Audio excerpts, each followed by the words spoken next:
Es para mí un gran honor estar aquí compartiendo esta mesa con estos dos grandes maestros.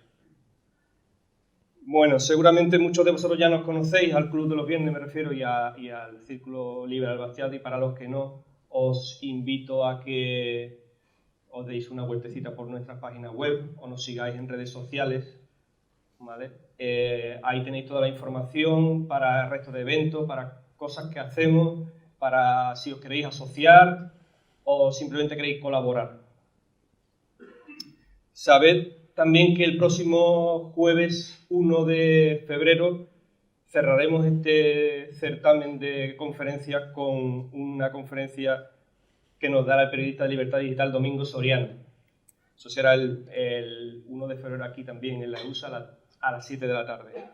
La conferencia se titula ¿Hay una alternativa a la socialdemocracia en la Europa del siglo XXI? Promete ser interesante. Os recomiendo que paséis por aquí a verla también. También hemos habilitado por ahí una tiendita, lo que pasa es que hay tanta gente que no se ve, está rodeada con algunos artículos que vendemos porque, bueno, como ya sabéis, somos una organización sin ánimo de lucro y algo de dinero siempre se necesita para hacer este tipo de cosas.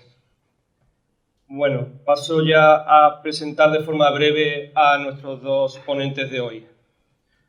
Antonio Escotado es filósofo y escritor. Sus obras son ampliamente conocidas, voy a citar solo dos. La más famosa y la más reciente, porque son tantas que quiero que pasemos directamente al coloquio y hacerlo lo más breve posible. La más famosa es Historia General de las Drogas, que con mucho es la que le proporcionó la autoridad pública por lo polémico del asunto y por posicionarse en contra de su prohibición. Su obra más reciente, Los enemigos del comercio, una historia moral de la propiedad que, dicho por él mismo, es el libro de su vida. Para aquellos que queréis saber más sobre él y sobre su obra, podéis visitar la web escotado.org y la web emboscadura.com. Probablemente muchos de vosotros no conocéis esta última de la emboscadura, es reciente. Nace con el objetivo de que su obra y su pensamiento sea difundido a nivel global, para que sus libros estén disponibles en formato digital y sea traducido a otros idiomas, principalmente al inglés. Al otro lado está Santiago Navajas, que es profesor de filosofía, máster en análisis y gestión de la ciencia y la tecnología, experto en historia y estética cinematográfica. Escribe en varios medios de comunicación y es autor de varios libros, como por ejemplo Filosofía en la pequeña pantalla, de Nietzsche a Mourinho, Guía filosófica para tiempos de crisis, y el más reciente es El hombre tecnológico, el síndrome Blade Runner. Ahora sí ya nos metemos en harina y le cedo la palabra a cualquiera de los dos. ¿Quién quiere empezar? Empiece Santiago. Espera, Santiago.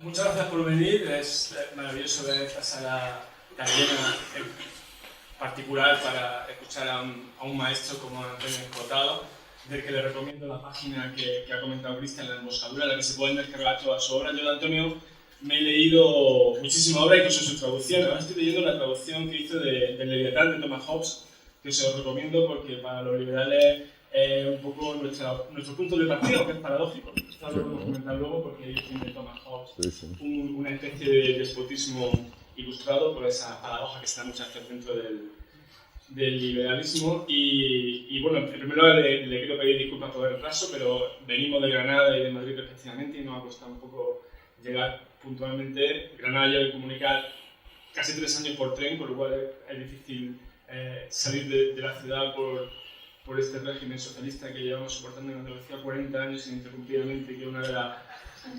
características más peculiares y más antiliberales que se pueden dar en cualquier país civilizado. Una región donde existe un gobierno sin alternativa es una de las cosas que a los liberales nos ponen los pelos de punta, porque uno de los criterios, efectivamente, el que haya alternancia en el gobierno para decir que un régimen auténticamente liberal. Y luego es un honor estar aquí con Antonio Escotado y en Sevilla, donde dio la casualidad que lo conocí personalmente, porque también lo invitamos al Congreso de Filosofía de la Asociación de Filosofía de Andalucía, que hubo hace unos cuantos años. Bueno, ya para meternos en arena, me gustaría comentarle a Antonio, que creo que el otro día me acordé mucho de él, porque el otro día está en Madrid, en el Museo Arqueológico Nacional, al que no iba hace mucho tiempo. Y empecé precisamente en la nueva renovación que han hecho del museo, empecé por el apartado dedicado a los griegos. Y me dejó estupefacto y me acordé de una cosa que decía Antonio Escotado en uno de sus libros más impresionantes, que es el Caos y Orden, que se lo recomiendo especialmente, junto por supuesto a los enemigos del comercio, donde él empieza diciendo precisamente que viendo el Louvre, en el Louvre, visitando la zona de los griegos, en el Louvre, también se quedó especialmente impactado, porque los liberales tenemos una ciudad en particular. Es decir, por ejemplo, hay un filósofo, Leo Strauss, que dice que todo Occidente se basa en dos ciudades, que son Atenas, por una parte, la filosofía griega, y por otra parte Jerusalén, la parte judía que nos da una dimensión ética. Pero los liberales yo creo que estamos más, somos más atenienses por naturaleza.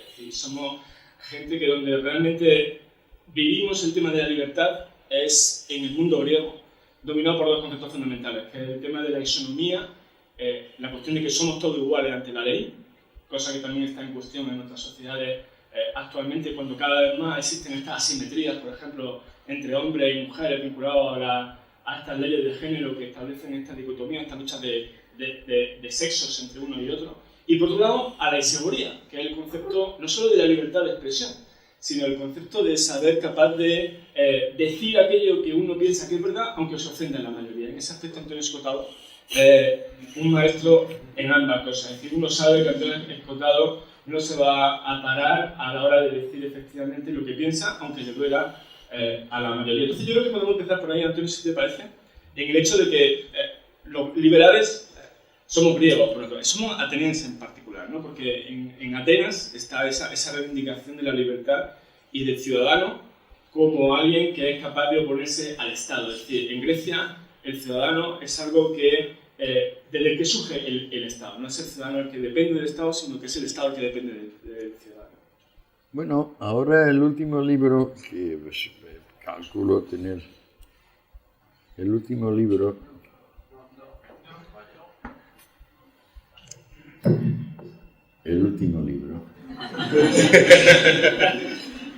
que estoy haciendo y espero terminar de aquí a 2 o 3 meses máximo, es una revisión del tocho de unidades didácticas que tenía cuando fui tantos años, unos 30 o así, profesor de la Universidad de Distancia de primero, y como me dieron una asignatura de nombre raro llamado Filosofía y Metodología de las Ciencias Sociales, toma ya, pues dije, pues le vamos a dar una especie de historia del pensamiento un poquito mejorada que la del bachillerato, porque la del bachillerato...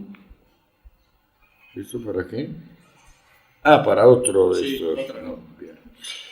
La del bachillerato está muy sesgada. Y bueno, pues me escribí las unidades, han pasado muchos años, y ahora, entre tales y cuales investigaciones, como no he dejado de estudiar, porque es lo único que me enrolla, hombre, no diré que de joven no me interesase casi tanto el sexo y la ebriedad. Ahora también sigue interesándome la ebriedad, pero sexo un poquito menos. El caso es que ahora estoy revisando eso y revisando particularmente la parte griega, porque después de castigar al personal con libros tan ingentes como Historia General, que son 1600 páginas, o Los enemigos del comercio, que supera largamente las 2000, pues digo, este libro va a tener 160 o 200 como mucho. Pues entonces, estudiando Atenas, me he dado cuenta de que hay un isomorfismo, un paralelismo esencial entre los grados de prosperidad y cohesión social que alcanza cada grupo humano y también los grados de conceptualización, idealización es un poco peyorativo, conceptualización de la realidad que consiguen. Y entonces, cuando Santiago habla de que Atenas sí, pero 150 años de Atenas, antes de Atenas, la primera polis libre y próspera agárrese bien, es Sibaris. De ahí viene el adjetivo sibarita. En Sibaris, que está ahí por la bota itálica, yo calculo que debe ser la provincia italiana actual de Salerno, hubo empresarios tan inteligentes, tan innovadores, que en 2 generaciones empezaron a tener caprichos, como que lo que a otros les toma una jornada de viaje, yo tardo 3, porque me detengo aquí y allá. ¿Sabe usted de qué van a ser mis colchones? De pétalos de rosa roja. Roja, no blanca o amarilla, roja. Este hedonismo de los sibaritas llegó a desesperar, a indignar tanto, que podemos consultar fuentes primarias como Estrabón o Heródoto, y vemos que aunque no le hacía daño a nadie, sí concitaba un odio cerval hacia los sibaritas, hasta el extremo de que aproximadamente en la 3ª generación de su gloria, estos eran empresarios de una extraordinaria capacidad, sobre todo para viajar y pagar fletes, eran armadores básicamente los sibaritas, que a la 3ª generación apareció un listo llamado Telis, que fue el primer demagogo griego, el primer Pablo Iglesias Jr. Y Telis propuso a la Bulé, a la asamblea de Sibaris: vamos a expropiar a los 100 más ricos, nos quedamos con ellos, con su dinero, y lo tendremos todo mucho mejor. Y así se hizo. Todos estos 100 se asilaron en la vecina villa de Crotona, que era mucho menos próspera. Pero, sin embargo, a Crotona acababa de llegar, 5, 10, 15 años, no lo sabemos con precisión, un tal Pitágoras, del cual han oído hablar.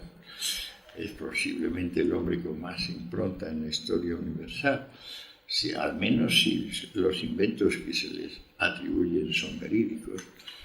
Acabó de llegar Pitágoras, y después de que Telis expulsase a los 100, esos 100 se refugiaron como suplicantes en el templo de Crotona. Pero Telis, que era un poco duro de cabeza, pero no tanto, al cabo de unas semanas, se dio cuenta de que se había incautado de las riquezas de los 100 más ricos, pero que esa no era la riqueza de los 100 más ricos, que la riqueza de los 100 más ricos es lo que los amigos de los 100 más ricos, lo que los 100 más ricos sabían, su know-how. Y entonces dijo: oh, Dios mío, me he equivocado. Y le mandó un ultimátum a Crotona diciendo: devolvedme a estos millonarios. La Bulé, la asamblea de Crotona, se reunió y estaban decididos a dárselos cuando se alzó la voz del recién llegado Pitágoras, que venía con 200 o 300 de su secta. Dijo: no lo hagáis, porque si cedéis al chantaje, cederéis a chantajes ulteriores. Aparte de que el derecho de hospitalidad es sagrado y no vais a oponeros a todas las leyes inmemoriales que os obligan a respetar la hospitalidad.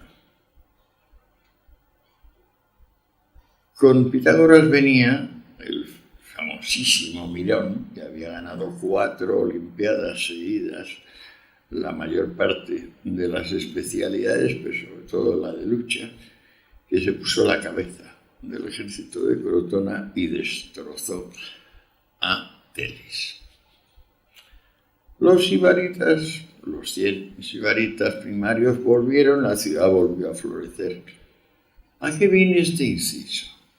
A que ese fue el primer demagogo, el primer Lenin de la película, y a que, sin embargo,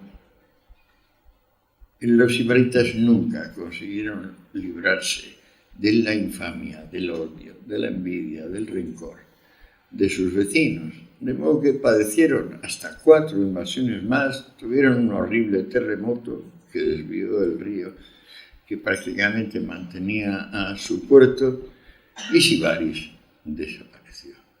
Sin embargo, Sibaris es el origen de Atenas. ¿Cuál fue la siguiente ciudad que originó Atenas? Pues la siguiente ciudad se llamó Mileto. Y de Mileto son Tales, Anaximandro y Anaxímenes. ¿Cuál fue la ciudad que heredó la prosperidad y la densidad comercial de Mileto? Pues fue Samos. ¿Quién nació en Samos? Pitágoras. ¿Cuál fue la siguiente ciudad que tuvo una prosperidad como Samos? Éfeso. ¿Quién nació en Éfeso? Heráclito. ¿Cuál fue la ciudad siguiente que heredó a Éfeso en su capacidad comercial? Fue Elea. De Elea fueron Parménides y Zenón. Solo después de estas 5 ciudades, de estas 5 polis, llegó a entrar en sí misma Atenas, previa una última, una sexta, que fue Abdera, de donde vienen Demócrito, Protágoras, Anaxágoras. Anaxágoras era de Clazomene, pero Clazomene era como una especie de dependencia de Abdera. Debemos darnos cuenta de que la polis que culmina en Atenas no es más que la polis comercial. Aquella ciudad que vive sin violencia, simplemente de intercambiar pacíficamente bienes con territorios cada vez más distantes. Y a esos efectos dispone de industria. ¿Cuál es la industria griega principal? Yo, después de darle muchas vueltas, porque la verdad es que las fuentes no son muy explícitas, he llegado a la conclusión de que fue la tonelería. La posibilidad de coger los vinos que antes se llevaban en ánforas frágiles y sustituirlos por unos envases donde, al tiempo que están muy protegidos de golpes y de violencias, pueden madurar por sí mismos. Con la tonelería, la Hélade entera, combinada con las grandes ciudades fenicias, entonces Tiro, Sidón, etc., montó lo que podemos llamar la primera civilización mediterránea desarrollada. Antes ya existía la egipcia, pero si se fijan ustedes, hace poco estuvimos mi hijo Jorge y yo en el Cairo. Yo les decía, ustedes han tenido paz durante 2000 años porque les han vendido la vida eterna a todas las clases sociales, a unos más caritos y a unos más baratitos, pero les han vendido la vida eterna a todos. Es decir, ustedes son una sociedad de taxidermistas, ustedes son unos expertos en embalsamamiento, y todavía tenemos un fulano en la Plaza Roja que está disfrutando de esos dones. Eso de la taxidermia da más de sí de lo que parece. Pero digamos que cuando Atenas llega a su apogeo es porque la civilización griega ha sabido crear vinos muy superiores al de Palma y llevarlos en toneles, porque ha producido y exportado aceites con muy bajo nivel de acidez, que, claro, fascinan a toda la cuenca mediterránea, y porque exporta una cerámica que es, por otra parte, lo único que nos ha quedado de ese maravilloso genio helénico para representar las cosas. Porque nos quedan las estatuas, pero si se fijan ustedes bien en la pintura, no nos queda más que lo que hay en la cerámica. Miren ustedes la cerámica con atención, porque ahora además está a golpe de clic las diversas épocas de la cerámica griega, y verán qué portentosa anticipación tienen ahí, no ya de Dalí, sino de Picasso, de Braque, de Matisse, de lo que ustedes quieran. Es fantástica la cerámica. El mundo antiguo se dio cuenta. Y sobre estos 4 artículos de exportación, la Hélade, pues prosperó. Y finalmente todo conversió sobre Atenas. Ale, sigue tú, Santiago.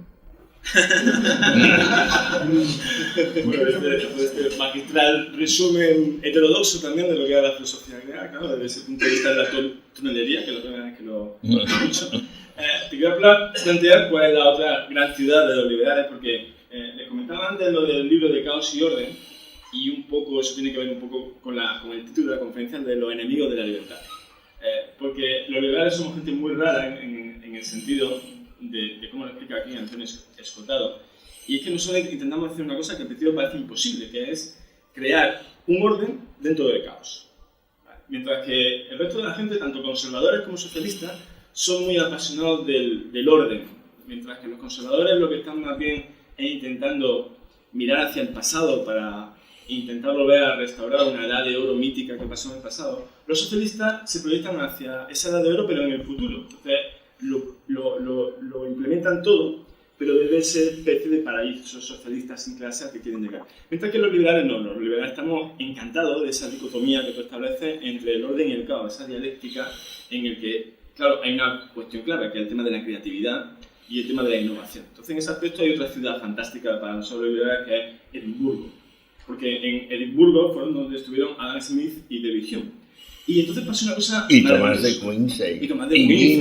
Y mucho más, ¿no? Exactamente. Pero Hume y Adam Smith un poco son los más teóricos. Y Ferguson. Y Saint-Exupéry.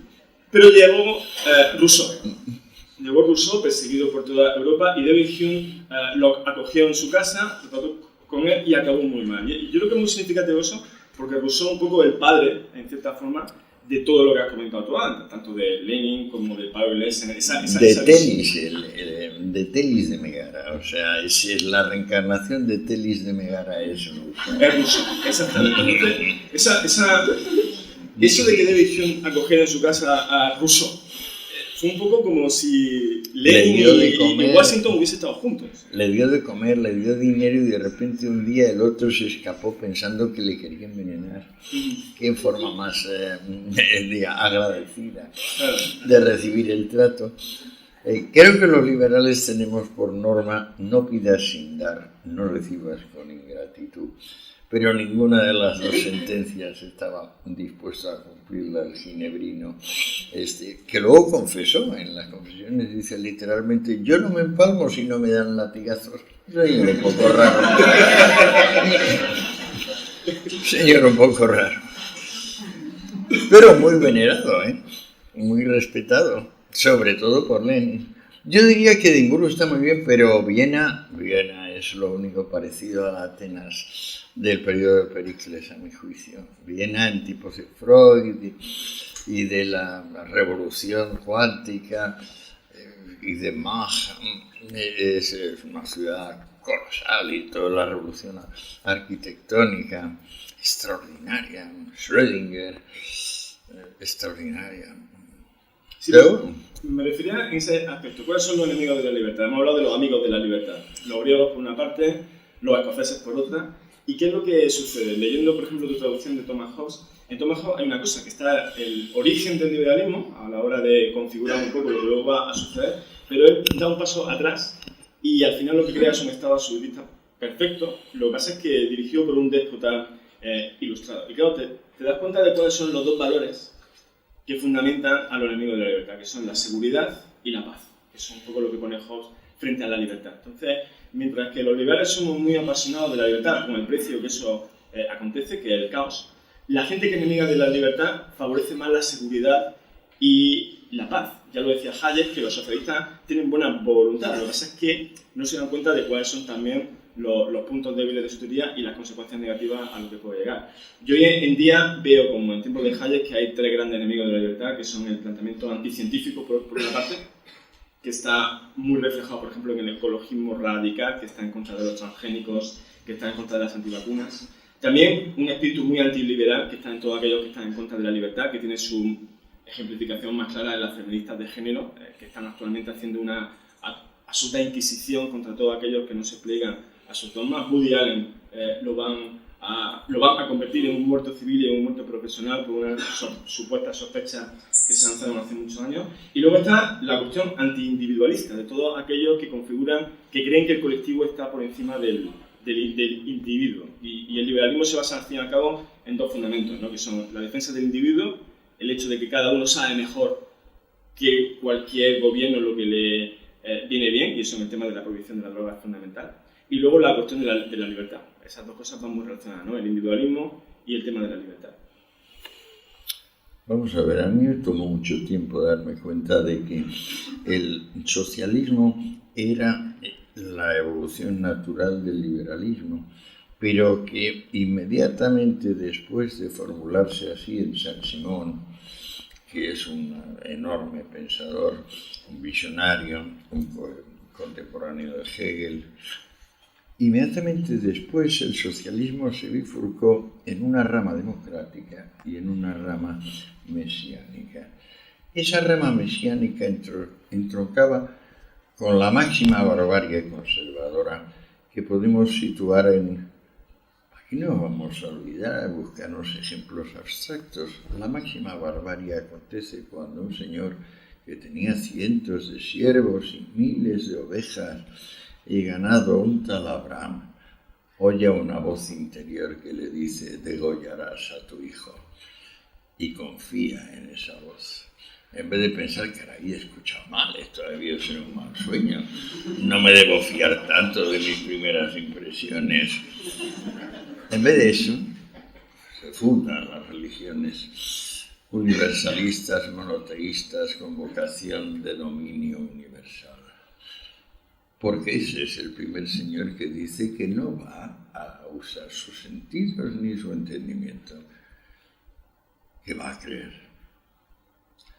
Bueno, del creer opuesto al ver sale todo. Unos queremos afinar nuestros sentidos, queremos ver. Otros ya saben lo que hay y lo que habrá. Casualmente coincide con lo que ellos más secretamente creen y desean, mejor dicho, desean, pero ellos no acaban de ser muy precisos en ese sentido del autoanálisis, la voluntad de mando. Entonces decíamos, el liberal no puede ser conservador porque el liberal no puede oponerse al cambio. El liberal ama la libertad, pero el liberal ama la libertad porque ama la realidad. El liberal acepta el mundo tal cual es, la muerte, con el dolor, con el sufrimiento.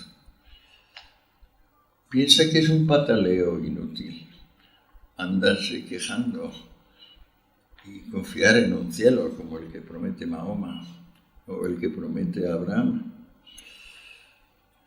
sobre todo si de por medio pasa la necesidad real o en forma de simulacro de degollar a tu hijo. El liberal ama la realidad porque ama la libertad y ama la libertad porque ama la realidad.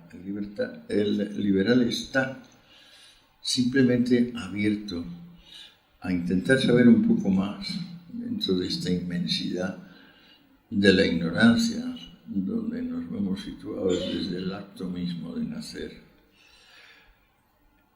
Si no tuviéramos nutricios cerca, el llanto del niño no conmovería a nadie ni produciría alimento. Pero da la casualidad que la naturaleza ha encadenado las cosas de tal manera que el niño, sin saberlo, con esas voces tan insoportables que son sus llantos, pues sí que llama la atención y la gente se le atiende y sale adelante. Esa bifurcación del socialismo mesiánico y democrático define, a mi juicio, todo lo que ha acontecido en Europa y el resto del planeta desde mediados del siglo XIX hasta comienzos del siglo XXI, donde nos encontramos actualmente. El conservador teme que cualquier cosa distinta vaya peor. Es un poco de... Quizá secretamente se da cuenta que no hay más salida de nacer que la de morir. No le gusta y prefiere interpretarlo de otra manera. El insensato salvaje que no sabe convivir con su deseo. Ahora les explicaré por qué en la medida de mis débiles fuerzas. El insensato manda revolucionar, manda cambiarlo todo, porque, fíjese, el mundo capitalista cada vez va peor, cada vez somos más pobres, cada vez somos menos, cada vez hay más incomodidad. Es horrible, ¿cómo es posible que el capitalismo siga existiendo? Fíjense ustedes que dentro de la especie humana hay personas que ansían algo y que cuando lo obtienen no saben qué hacer con ello. Las drogas son un ejemplo perfecto. Lo mismo la heroína que el alcohol, que el tabaco, que las pastillas para dormir. El tipo de persona que quiere revolucionar el mundo, el tipo de persona como Karl Marx, que en vez de reformarse a sí mismo quiere reformar a los demás, o está en estado de insatisfacción porque no tiene lo que quiere, o está en un estado mucho más grotesco todavía, tiene lo que quiere. ¿Qué hace entonces con lo que quiere? No sabe lo que es la elegancia y lo consume de tal forma que le sienta muy mal, una y otra vez. Entonces vienen terceros que dicen, no, pobre, es un enfermo, es que no sabe administrarse, come demasiado, bebe demasiado, se pincha demasiado, esnifa demasiado, todo demasiado. Y en realidad no sabe manejar su deseo. Es lo bastante niño, lo bastante miserable, como para que la insatisfacción no dé lugar a una satisfacción duradera. Porque cada vez que tiene lo que quiere, se indigesta, le sienta mal. Sigue tú, Santiago. Sigo justamente por ese punto, porque ahí tenemos precisamente una bisagra entre el socialismo democrático, que has comentado, y los liberales. Y el socialismo mesiánico. Sí, no, pero el socialismo mesiánico un poco. Ahora lo que quiero plantear un poco es los puntos en común y también de divergencia que tenemos los socialistas democráticos y... Muchos. Hay que leer otra vez a Bernstein, a Edward Bernstein, que fue secretario de Engels y que fundó la socialdemocracia alemana y escribió un libro eterno que se llama Socialismo Evolutivo, donde dijo, si el liberalismo no evoluciona hacia el socialismo y si el socialismo no se da cuenta de que sin liberalismo no es más que una secta salvaje, mesiánica, no vamos a ninguna parte.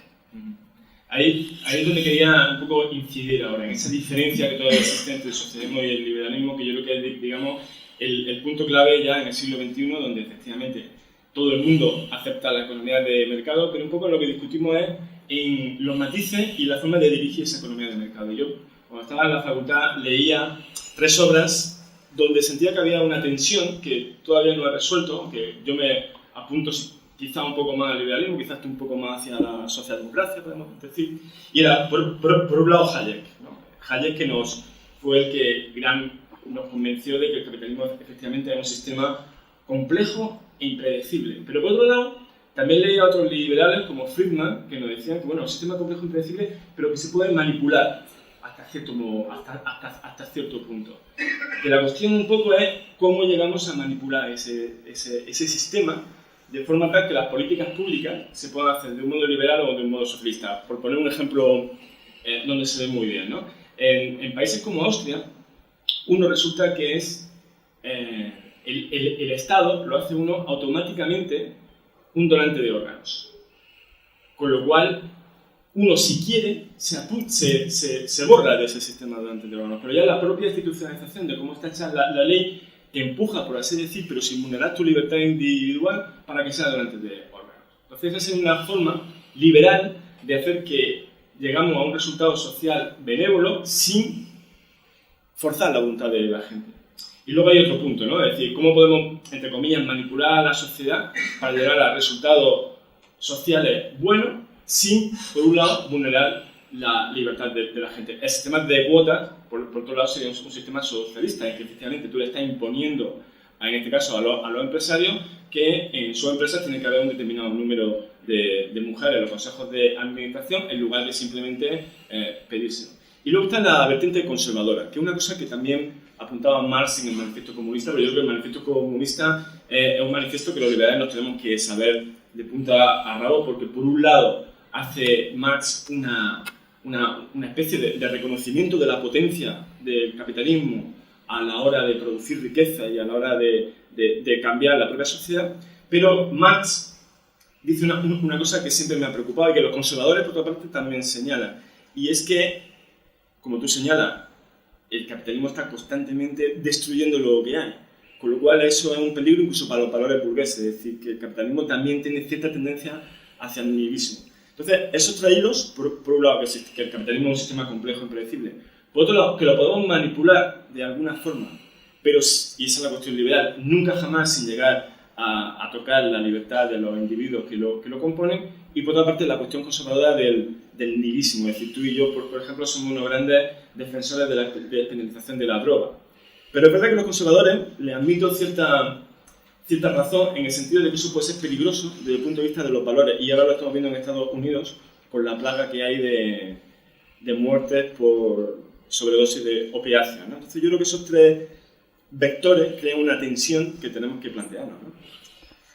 Bueno, creo que una de las cosas que en la medida de mis posibilidades me gustaría aclarar es que los liberales somos liberales desde tiempos de Heráclito, desde tiempos de Anaximandro, por supuesto desde tiempos de Aristóteles, y los liberales modernos se llenan de esa palabra personas que no corresponden a la misma cuerda.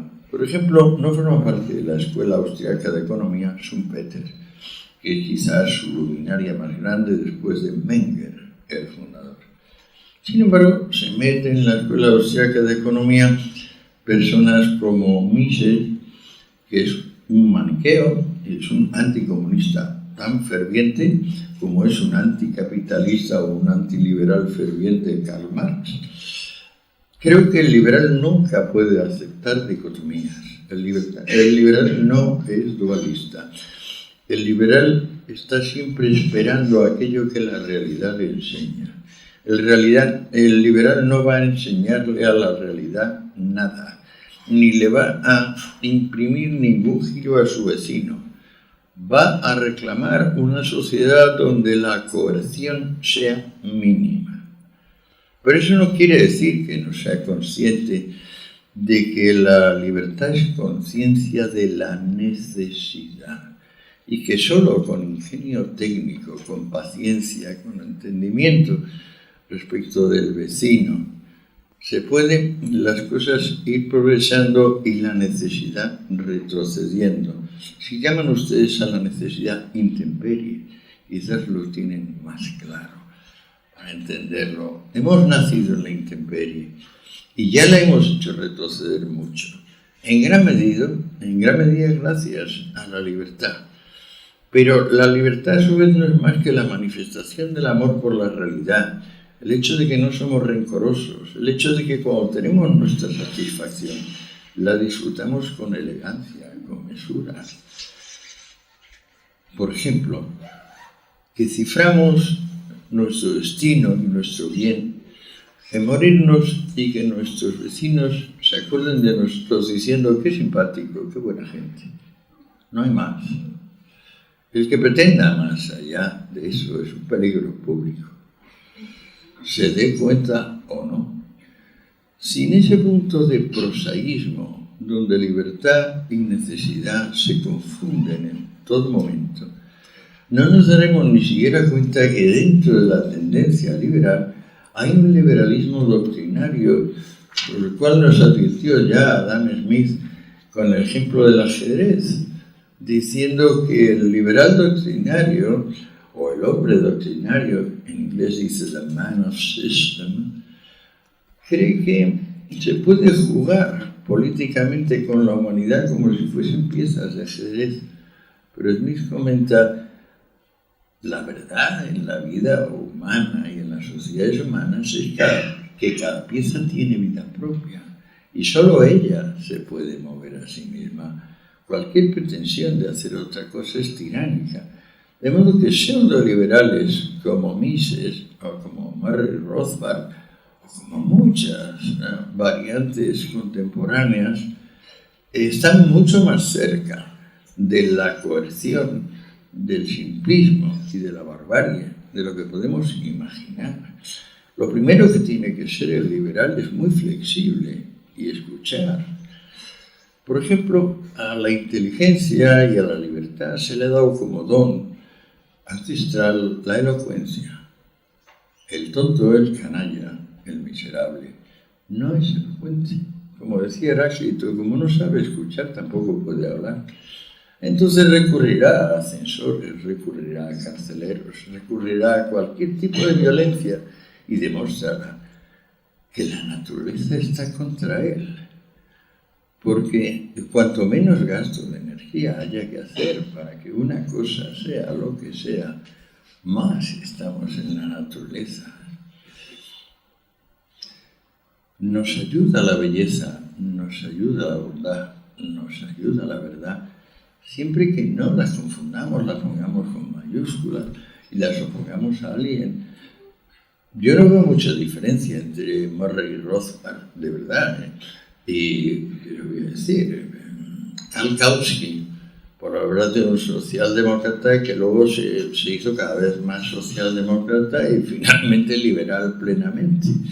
Justamente a la vista de lo que estaba pasando con Rusia, porque Kautsky era el gran jefe del SPD, del Partido Socialdemócrata Alemán, que era la formación más poderosa política de su tiempo, y vio surgir la Revolución Rusa mientras ellos estaban perdiendo la Primera Guerra Mundial en aquel tremebundo pandemonium que se formó en aquellos años del 14 al 18. Posiblemente no ha habido un pandemonium así de grande jamás en la historia de la humanidad. Y bueno, hay que tener mucho cuidado con que el liberal se oponga a nada. El liberal, por ejemplo, el año pasado tú fui tan amable, Albert Rivera, de venir a verme a Ibiza, y él estaba en posturas socialdemócratas cerradas. Y le dije, Albert, ¿qué tal si te das cuenta de que socialdemócrata y liberal son indiscernibles? Ciertamente la socialdemocracia de Bernstein y de Kautsky en aquellos momentos no es el mismo caso que le puede tocar a Albert ahora. ¿Pero por qué? Porque ha pasado un siglo, y es un siglo de tremenda actividad entre los seres humanos. Y entonces, pues claro, ha cambiado muchísimas cosas y sobre todo ha retrocedido mucho más la intemperie. Pero guárdese el liberal de dar lecciones a nadie. Conformémonos con poner en ridículo, eso sí podemos hacerlo, y gusta a todos los que no aman ni lo real ni la libertad. Con eso basta.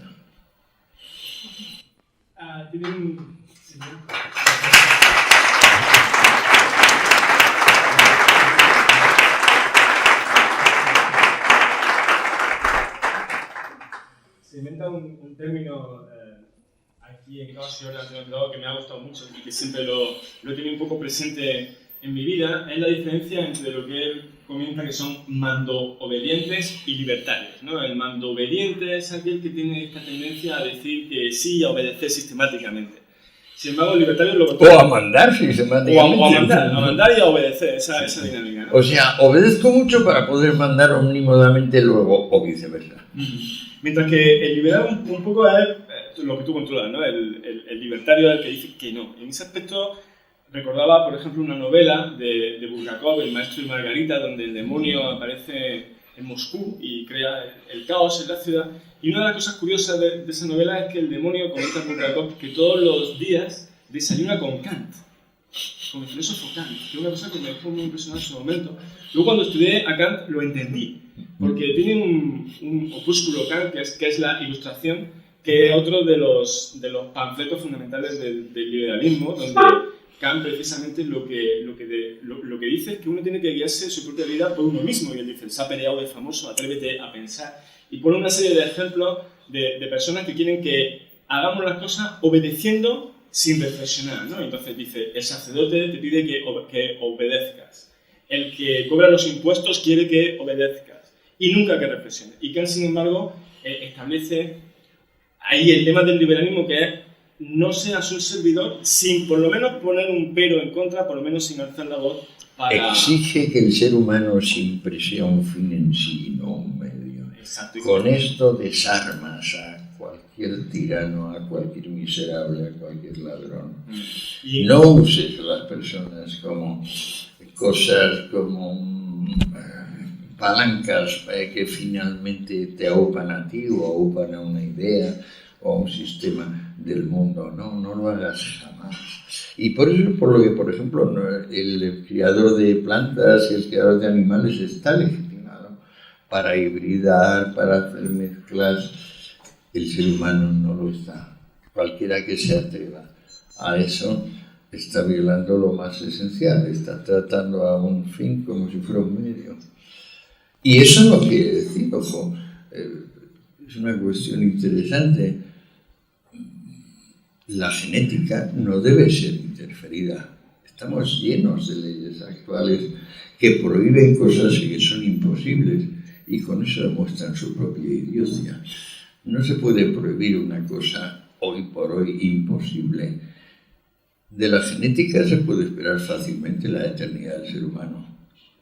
¿Qué es lo que impide la eternidad del ser humano? Que las células, en vez de regenerarse, en vez de reproducirse, tengan la orden de regenerarse. Eso es un asunto técnicamente bastante solucionable. Pero ¿cómo vamos a solucionar si tenemos ya 8.000 millones de personas y el planeta evaporándose como una pavesa en sus propias basuras? Ahora vamos a tener personas con 500 y 1.000 años de vida o con 1 millón de años de vida hasta aburrirse salvajemente con su propia finitud. No. Igual que no podemos permitir experimentos como los de Hitler o como los de Lenin o como los de Maduro, por decir ya una forma invertebrada de lo mismo,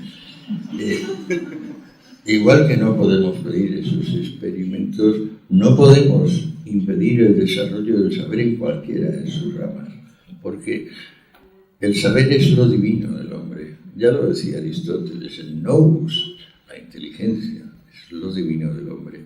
Está muy por encima de nosotros. Nosotros no somos más que una especie de sombras del logos, sombras del nous. En la medida en que les tengamos el debido respeto a esas potencias superiores, que son la razón y la coherencia, progresaremos y retrocederá la intemperie. En el mismo instante en que se nos olvide y queramos mandar o queramos decir que la verdad es esto y la mentira es aquello, ya la hemos cagado, ya vamos muy mal. Cuanto más crece el ser humano, a mi juicio, amigos míos, más humilde debe hacerse y más implacable en el sentido de exigirse que una parte creciente de su tiempo se dedique a los demás. ¿Cómo dedicamos una parte creciente de nuestro tiempo a los demás? Pues aprovechando el ratón. El ratón nos permite darle ahí y van apareciendo cosas del mundo. No nos miremos el ombligo. Gracias a Internet podemos estar mirando el ombligo de todos menos nosotros. Cuanto más lo hagamos, más nos enriqueceremos. Ha llegado un instante donde la noticia la información predomina sobre el ruido. Es más, es el primer instante del mundo donde aquel teorema de Shannon que dice cualquier manejo de los mensajes reduce su contenido de información. Ahora, cada persona con su móvil en su mano puede demostrar qué quiere hacer. Mirar fotos suyas o me gusta su foto. O quiere informarse de cómo se creó la segunda capa geológica de Tasmania. El poeta dirá los nombres, pero cada persona se pondrá en su sitio. Exacto, entonces en ese aspecto, lo que te comentaba de Satán con Kant, yo siempre lo relacioné, creo que Bulgakov lo hizo porque el sapeleado de Kant es muy diabólico en el sentido de que el lema Atrévete a saber. Y el lema de Satán era non serviam, no serviré, que tiene mucho que ver con lo que tú estableces, esa dicotomía entre el mando obediente, el que manda o el que hace obedecer, y el libertario, ¿no? Entonces, los libertarios siempre han sido un poco satánicos en ese aspecto, y ya he comentado, antes he escuchado la cuestión de Albert Rivera. Entonces, pues yo, por ejemplo, yo antes felicitaba a Cristian y a Ramón porque se ha hecho un club del viernes aquí en Sevilla, y me parece muy sintomático porque los liberales siempre están un poco quejándonos, un poco ayudos de a quién votamos, ¿no? En este aspecto, yo siempre he considerado que los liberales tal vez es imposible que tengamos un partido, porque donde hay 10 liberales hay 15 opiniones diferentes. Es decir, al final siempre vamos a terminar discutiendo entre nosotros acerca de quién es liberal, quién no es liberal, quién no es liberal. Entonces, el club sí es un formato más adepto a la cuestión del liberalismo porque precisamente lo que fomenta el debate. Y los liberales, en ese lema de Estados Unidos, que es pluribus unum, dentro de la pluralidad, lo uno, sin embargo, los liberales somos más de pluribus, es decir, de separarnos. Por ejemplo, ahora en el famoso debate de la independencia de Cataluña, algunos liberales hemos tenido un poco una voz díscola con respecto a todo el mundo, ¿no? Porque hemos conseguido cabrear a los nacionalistas catalanes y a los nacionalistas españoles, planteando que sería posible un referéndum de Cataluña, pero no al modo de los nacionalistas, sino al modo liberal, es decir, que sean los ciudadanos los que efectivamente sean los que quieran estar dentro o fuera de Cataluña, y se ha producido ese invento fantástico que estamos entusiasmados, que es Tabarnia. Porque Tabarnia es precisamente lo que es el reconocimiento de gente que piensa que el derecho a pertenecer o no a un país no pertenece a un territorio o una nación metafísica, sino a los propios ciudadanos. Entonces, esa función liberal de estar a favor más bien de la pluralidad se adopta muy bien a tu pensamiento en ese aspecto de que tú siempre has estado a la contra. Es decir, da un poco de cosa, decía enemigo de la libertad a alguien como tú que has estado en la cárcel de Franco, ¿no? Comparado con eso...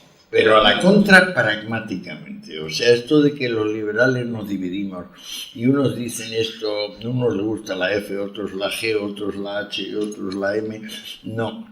Los liberales, y más ahora ante la amenaza totalitaria que se hizo gigantesca en torno a la revolución industrial, en torno a la prosperidad, la nueva prosperidad del mundo que creó la fábrica en cuanto tal y el empresario como segmento de la sociedad que hasta entonces era muy pequeñito. Los liberales tenemos que ser realistas, tenemos que no ser quisquillosos. Yo le decía, Albert, date cuenta que no hay diferencia entre un socialdemócrata no doctrinario y un liberal no doctrinario. Le hablaba de Bernstein y lo sigo pensando. Creo que Albert posiblemente sea el próximo presidente de este país, siempre que sea capaz de no ser doctrinario y al mismo tiempo de no ser oportunista, porque esto es fundamental. ¿Qué tienen en contra ahora los ciudadanos? Pues que son guapos, son independientes y no están pringados. Hay todo un sector de España y del mundo entero que no quiere gente ni guapa ni independiente y mucho menos no pringada. Este es el verdadero enemigo que tiene el partido.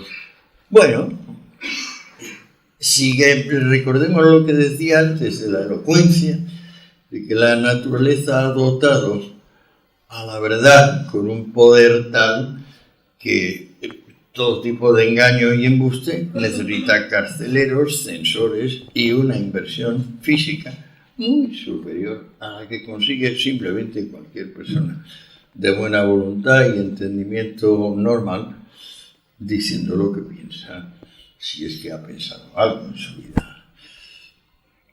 ¿Por qué ha habido revoluciones tan violentas a lo largo de todo el siglo XX? Pues porque les falta elocuencia, porque no saben decir las cosas de manera que convenza, porque para convencer necesitan una pistola y una checa y una conjura y una tramilla secreta por aquí y otra tramilla secreta por allá y un soborno y una intimidación.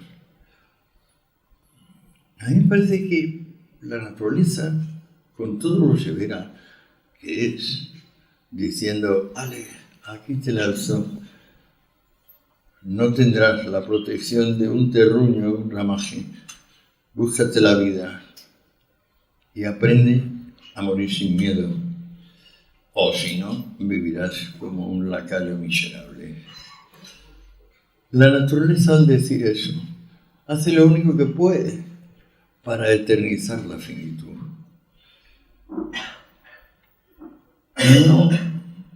No hay manera de pedirle al ser que sea ser. Estamos en el estar. Somos transitorios, limitados. Sin embargo, decimos la palabra ser. La palabra ser es la copulativa que une todas las demás palabras. Hasta que no se pone el mundo muy, muy mal, no aparecen hombres como Parménides o Heidegger a decir, oiga, que además de ser la copulativa del lenguaje, ser significa sí. Ser significa que la afirmación es superior a la negación. Ser significa que la negación es siempre artificiosa y parte de oponerse a algo que ya es. Ser es optimismo. Este optimismo es el que nutre las almas de las gentes bien nacidas. El que no lo tiene ya se puede poner a buscarlo, porque morirse se va a morir seguro. De modo que la empresa es congraciarse con la naturaleza, darse cuenta de que no le vamos a pedir peras al olmo. El que entró, sabemos que va a salir con los pies por delante. ¿Qué puedes hacer entre medias? Amar, pensar, respetar, dejar que el otro sea quien es para que él te deje ser quien eres, buscarte. Pues yo no veo alternativa. Cuando se habla de caos, ¿qué queremos decir con caos? En ese libro yo interpreto caos como aquella solución económica y eficaz al sistema de la corneta de los cuarteles y las campanas en los conventos, que dicen ahora empieza y ahora termina. Caos en ese sentido es orden de grano fino. Orden de grano fino es orden de grano natural. Nos pasamos la vida imitando la naturaleza, pero no la imitamos de verdad, porque en el momento en que la imitamos y nos hacemos telescopios y microscopios y miramos detenidamente los fenómenos que nos rodean, nos damos cuenta de que todos son de una insondable complejidad. O sea, sus detalles no se acaban. En eso se distinguen del sueño, de la fantasía, de la imaginación. Todavía quedan muchos memos que prefieren la imaginación a la realidad. No es mi caso, y me atrevo a llamarles memos, porque claro, se conforman con que han soñado un calcetín y yo les pregunto ¿de qué lana y de qué color era el calcetín? Y no sabrán contestar. Pero no hay manera de hacer un calcetín que no sea de una lana o de algodón, ni de un color o de otro. Ahí la naturaleza nos lleva al pie forzado. El que ha nacido no ha pedido nacer. pero ya sabe lo que le espera. Entre tanto, ¿qué hace?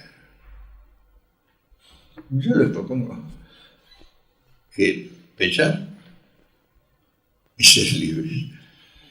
Con eso, pues por lo menos en mi caso, se llega a la situación de, caramba, sería estupendo un infartito aquí o un derrame cerebral. Yo ya he vivido bastante. Todo va a tener que ir un poco a peor. Me alegro muchísimo de lo que ha pasado, pero no pienso aferrarme con uñas y dientes a la realidad que, por ejemplo, un cristiano o un islámico desprecian, diciendo, que esto es el más acá, yo quiero el más allá, me voy al cielo. ¿Y por qué, si confías en el cielo, te aferras con uñas y dientes a lo contrario del cielo, a ese infierno de concupiscencia, donde te ha lanzado la mísera naturaleza física? Bien, pues cada cual consigue llegar a ese acuerdo interior o no. Los que consiguen llegar a ese acuerdo interior se mueren tranquilos. No sé si...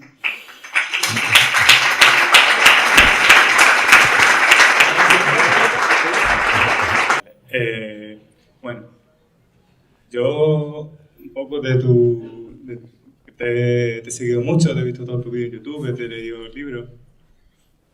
Digamos que estando como estamos,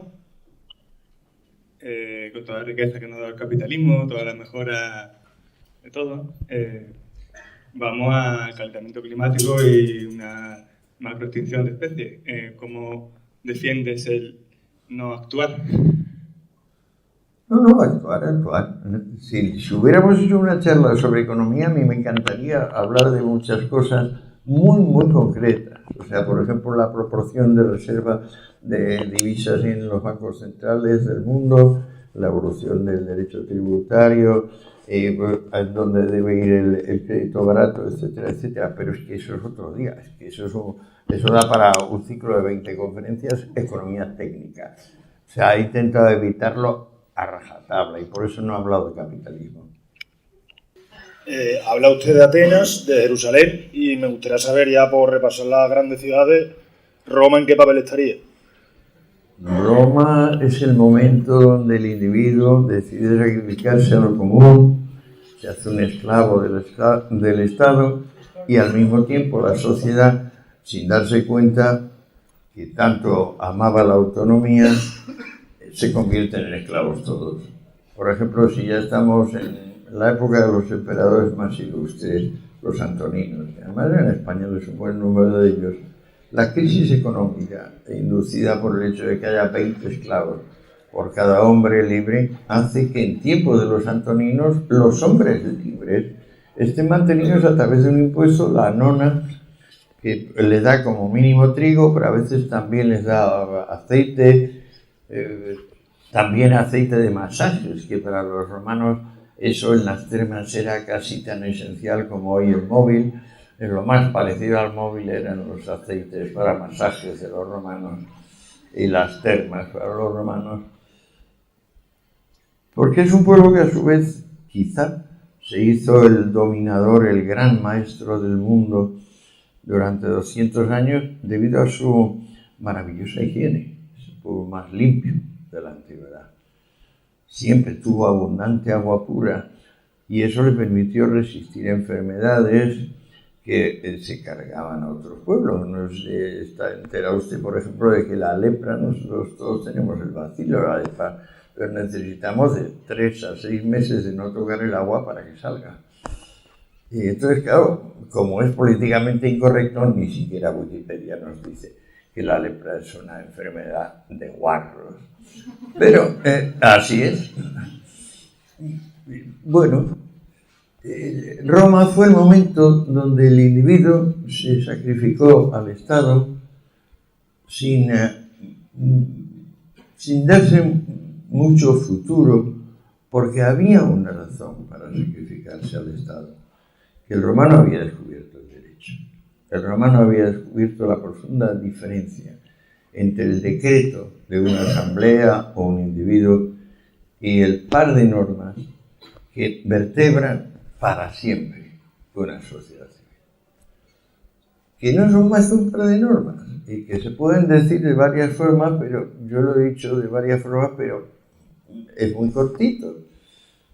Digamos, una es la propiedad ni se gana ni se pierde por violencia o fraude, y otra es los pactos son ley entre las partes y el que no cumpla indemniza.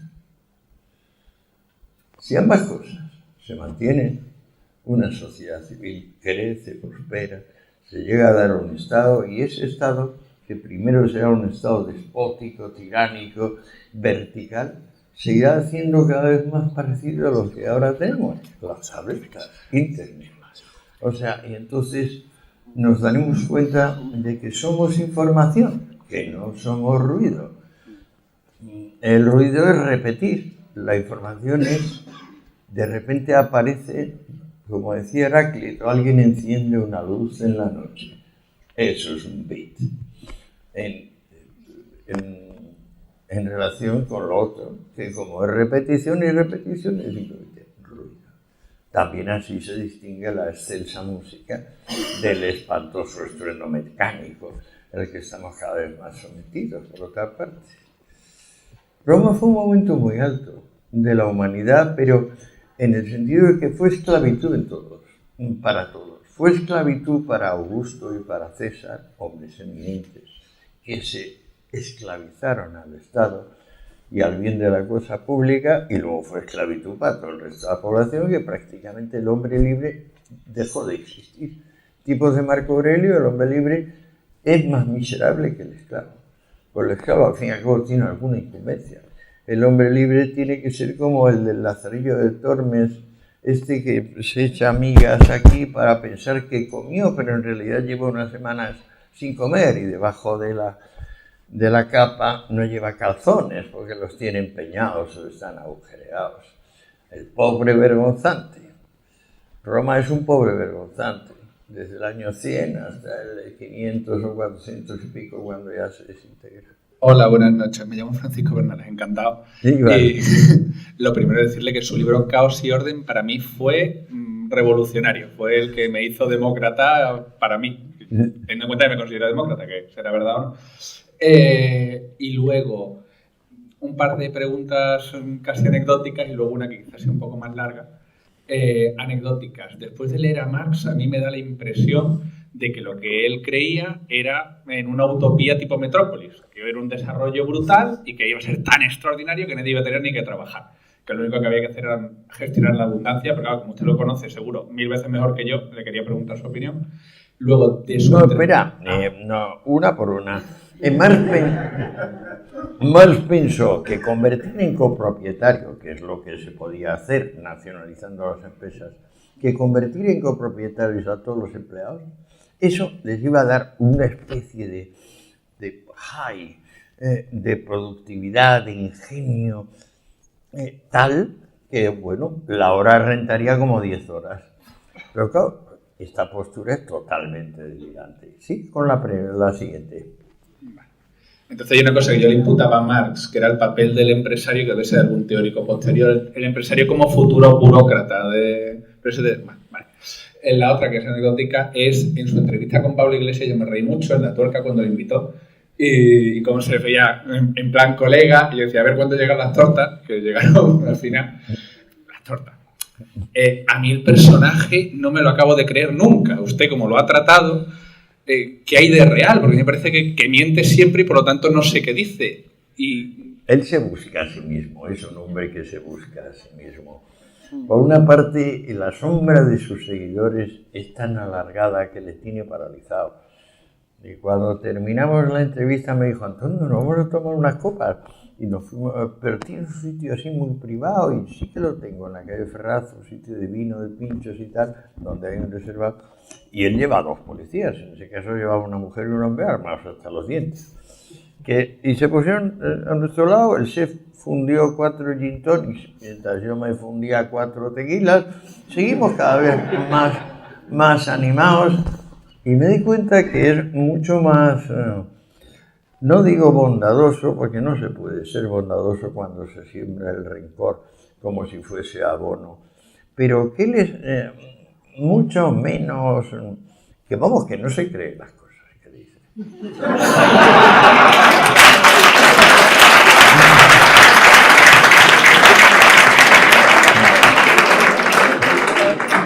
Yo es que tengo la duda a veces, pero usted será un liberal emboscado también por la forma en la que salió.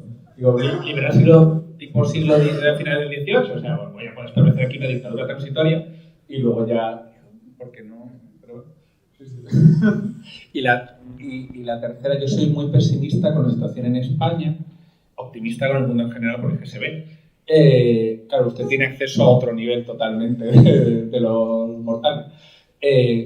¿Qué opina usted sobre el futuro en España? Porque, creo fenomenal. O sea, veo que van a meter en la cárcel a 1.000 o 2.000 catalanes por malversación. Eso no lo van a poder evitar. Y eso es un asunto que, aunque la justicia en España va tan lento, aquí se están tomando medidas para acelerar a toda castaña. El movimiento, claro, es que hay dos audiencias, o sea, tienen que cerrar los sumarios, los juzgados de primera instancia, tienen que pasar la audiencia a juzgar, ellos pueden apelar, irán al Supremo, hay que acelerarlo todo, haciéndolo bien antes de que lleguen las generales del 20, tenemos en la cárcel a 1.000 personas suficientes para desprestigiar 1 o 2 milenios la causa que han defendido. De modo que las noticias no pueden ser más estimulantes. Además, se podía pensar que lo que iba a acabar con esto, con este ataque de rabia porque Isabel la Católica no hablaba catalán, que es lo que me contaba recientemente, vamos, el verano pasado, uno de los líderes independentistas ibicencos decía, maldita sea, si en vez de casarse con Fernando el Católico, Isabel la Católica hubiera sido una señora catalana, pues el mundo entero hablaría catalán, como ahora habla, o gran parte del mundo como ahora habla castellano. Le da mucha importancia a eso. A mí me parece que el origen del complejo de inferioridad, que luego se ha convertido en supremacismo, es que el dialecto catalán, la lengua catalana, les ha dejado un acento que ellos no pueden quitarse.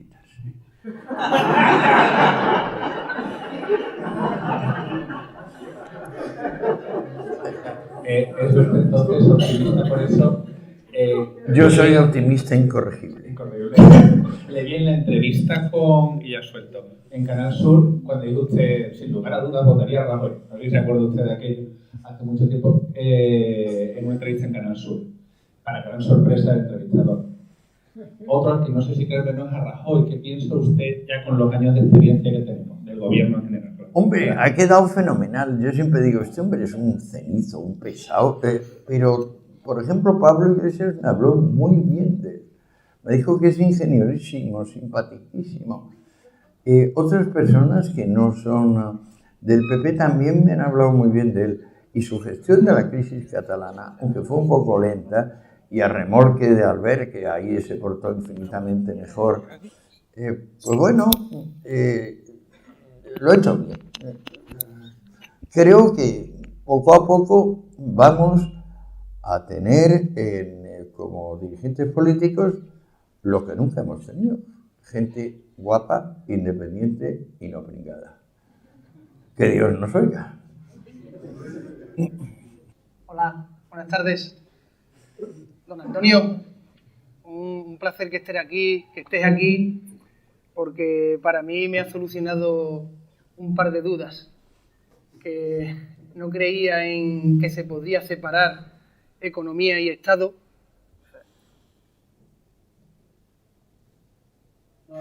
Arriba del micro, sí, pero... Sí. Que se podía separar economía y Estado y luego que después de leer a Adam Smith no comprendía por qué a Edimburgo le llamaban la Atenas del Norte. ¿De acuerdo? Mis preguntas son, ¿podríamos considerar, no sé si ya ciencia o no, sino una ciencia fallida, el marxismo? Y mi segunda pregunta es, ¿se es liberal en todo o no se es liberal en nada? ¿Qué piensas de eso? El marxismo nunca fue ciencia. El marxismo nunca fue ciencia. En cuanto al liberalismo, todo lo que sea acercarlo a algo maximalista es, a mi juicio, un error. El liberalismo tiene que ser humilde, pragmático, adaptado a cada cosa. Y por otra parte, lo suficientemente amplio de miras como para decir: yo soy el camino, la verdad y la vida. El que crea en mí vivirá eternamente.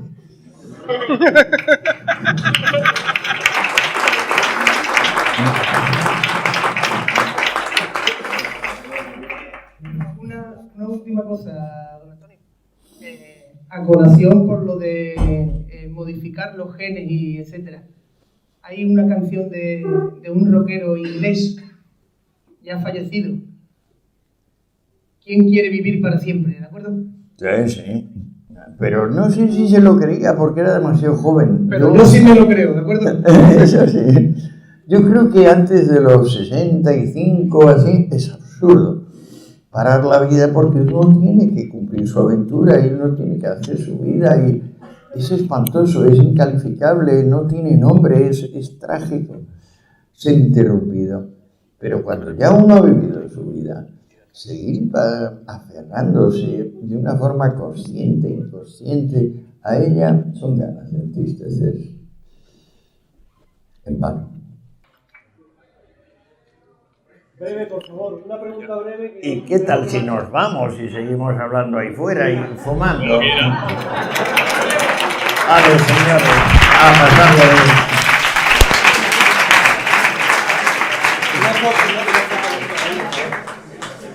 Si no te importa, una foto aquí de familia.